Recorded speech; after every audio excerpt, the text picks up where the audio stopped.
The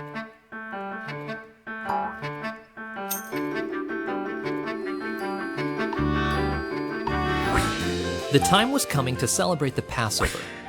Every year, the Jewish people gathered together to remember a special event that happened long ago. When God's people were slaves in Egypt, God did great things to rescue his people.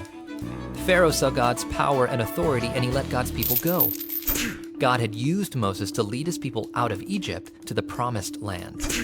God did not want the people to forget that time, so every year the Jews had a feast.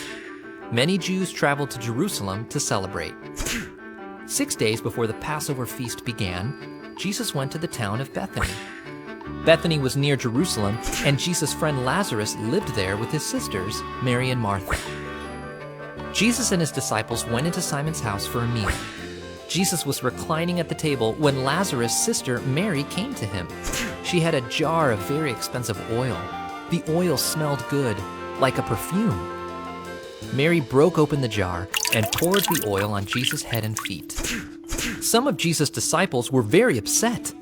They thought Mary had wasted the expensive oil by pouring it on Jesus. The oil was worth 300 denarii, about a year's pay. One of the disciples, Judas Iscariot, who was about to betray him, said, "She could have sold the oil for a lot of money, and then she could have given the money to the poor." Judas did not say this because he cared about the poor. He said it because he loved money. In fact, he was a thief. They told Mary that she had done the wrong thing, but Jesus spoke up. "Leave her alone," he said. "She has done a very good thing for me." Then Jesus explained, "You will always have people around you who are poor, but you will not always have me. Mary has poured oil on my body to get it ready for burial." Jesus said that wherever the gospel was told in the whole world, people would also hear about Mary and what she had done. Pouring the expensive oil on Jesus was not a waste, it was worship.